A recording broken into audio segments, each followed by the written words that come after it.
Assalamualaikum warahmatullahi wabarakatuh. Selamat pagi teman-teman. Perkenalkan, nama kakak Azhar Zain Gunawan. Teman-teman bisa memanggil dengan panggilan Kakak Zain. Dan pada pertemuan kali ini, kita akan membahas tentang Baitul Hikmah atau rumah kebijaksanaan. Tanpa berlama-lama lagi, mari kita bahas. Menurut kalian, ilmu pengetahuan itu ditemukan atau diciptakan?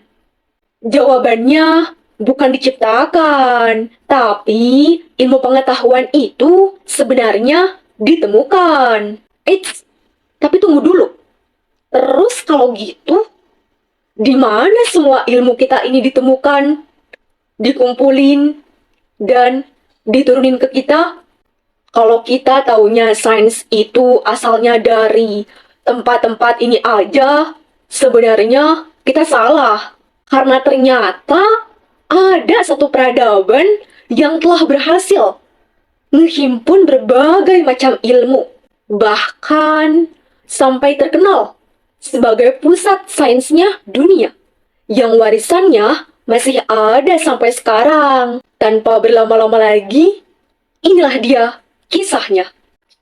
Jadi, pas Eropa masih terjebak di masa kelamnya, peradaban satu ini ternyata udah lebih dulu mencapai kejayaan. Ketika pendiri peradaban Islam ini kemudian meninggal, para penerusnya langsung lanjut memperluas kekuasaan hingga berkembang pesat sekali. Dan saat tempat ini kemudian jadi ibu kota, ilmu pengetahuan dari berbagai belahan dunia pun mulai dikumpulin. Posisinya yang strategis dan pembangunan besar-besaran yang dilakuin bikin ibu kota ini jadi pusat perdagangan serta pusat ilmu dan kebudayaan selama berapa tahun coba? 500 tahun lamanya. Bahkan sampai ngalahin kota-kota terkenal di dunia.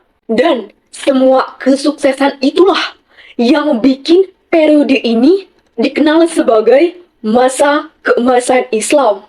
Buktinya bisa dilihat dari perkumpulan yang melahirkan banyak penemuan bernama Rumah Kebijaksanaan. Lalu, tempat apakah itu? Jadi bayangin, tempat ini adalah tempat nongkrongnya orang-orang pinter dan bijaksana. Dan sejak pemimpin itu naik kekuasaan, tempat ini tuh jadi makin maju gitu. Sampai puncaknya muncullah gerakan-gerakan intelektual yang ibaratnya itu jadi jantung perkumpulan ini. Para pemimpin kala itu bahkan ngedorong penerjemahan berbagai buku sains, buku filsafat dari berbagai bahasa yang kemudian diterjemahkan jadi bahasa Arab. Biar apa? Biar semua ilmu pada saat itu bisa dikuasai oleh masyarakat. Jadi, kebenaran itu bisa ditemukan oleh siapapun. Dan nggak perlu merasa malu gitu untuk mengakui kebenaran yang ditemukan oleh orang asing. Hal ini jugalah yang ngejadiin bahasa Arab kemudian menjadi bahasa paling penting di dunia selama berabad-abad lamanya pada masa itu. Dan ya, semua itu terjadi sebelum adanya Google Translate. Makanya, pada masanya, Rumah Kebijaksanaan itu dikenal sebagai pusat sains, yang salah satu isinya itu adalah perpustakaan terbesar di dunia. Dan berkatnya juga, berbagai sains dan filsafat jadi menyatu ke dalam peradaban Islam. Hingga akhirnya, lahirlah tokoh-tokoh yang buah pemikirannya kita warisi sampai saat ini lewat guru-guru kita. Tapi pertanyaannya, memangnya apa rahasia mereka? Kenapa sang rumah kebijaksanaan ini bisa semaju itu pada masanya? Bisa dibilang, kuncinya satu. Semangat buat mencari kebenaran. Mereka itu gak ngebeda-bedain siapa yang nemuin kebenaran itu. Ya, jadi ilmuwan dan orang-orang bijaksana di sana, mereka itu suku dan agamanya beragam.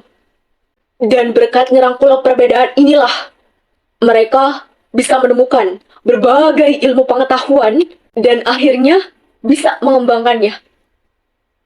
Loh, kenapa begitu ya?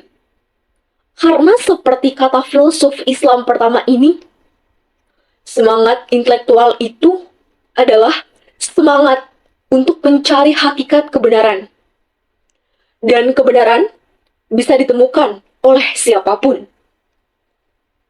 Coba aja dulu, orang-orang di sana itu tertutup dan diskriminatif. Pasti peradaban Islam mungkin pada saat itu gak akan bisa untuk mencapai masa keemasannya.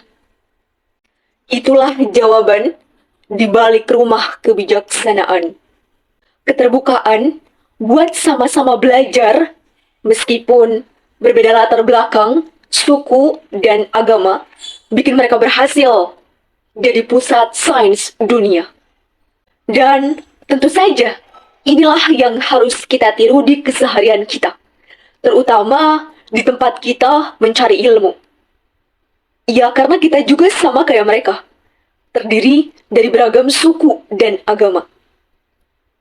Dan keragaman inilah yang menjadi aset yang perlu kita maksimalin buat mencerdaskan kita. Makanya, rangkul mereka yang berbeda. Dan kita akan jadi lebih kaya akan sudut pandang dan wawasan. Teman-teman, sekarang kita akan masuki sesi evaluasi. Mari kita jawab soalnya. Nomor 1. Siapa yang mendirikan Baitul Hikmah? A. Al-Ma'mun. B. Abu Bakar As-Siddiq. C. Harun Ar-Rasyid. Dan D. Ali bin Abi Thalib. Ya, benar. Jawabannya A. Al-Ma'mun. Nomor 2. Apa tujuan Baitul Hikmah? A. Menyebarkan ajaran agama Kristen. B. Mengumpulkan, menerjemahkan, dan melestarikan pengetahuan kuno. C. Mempromosikan sastra dan seni Romawi. Atau D. Menjadi pusat dan perdagangan ekonomi. Ya, benar. Jawabannya B. Mengumpulkan, menerjemahkan, dan melestarikan pengetahuan kuno. Nomor 3. Apa dampak penting Baitul Hikmah dalam sejarah Islam? A. Membantu penyebaran agama Buddha di dunia Islam. B. Meningkatkan kekuasaan politik kekhalifahan Abbasiyah. C. Menjadi pusat penyebaran ilmu pengetahuan dan kebudayaan Islam. Atau D. Membantu memperluas kekhalifahan di India. Ya, benar. Jawabannya C. Menjadi pusat penyebaran ilmu pengetahuan dan kebudayaan Islam. Sebagai akhir pertemuan hari ini, kakak ingin mengucapkan terima kasih atas partisipasi dan perhatian teman-teman semua. Kakak harap materi yang telah kita bahas hari ini dapat bermanfaat dan memberikan pemahaman baru bagi kita semua. Jika ada pertanyaan lebih lanjut, jangan ragu untuk menghubungi kakak atau bisa bertanya di pertemuan selanjutnya. Tetap semangat belajar dan berjuang demi meraih kesuksesan. Terima kasih. Wassalamualaikum warahmatullahi wabarakatuh.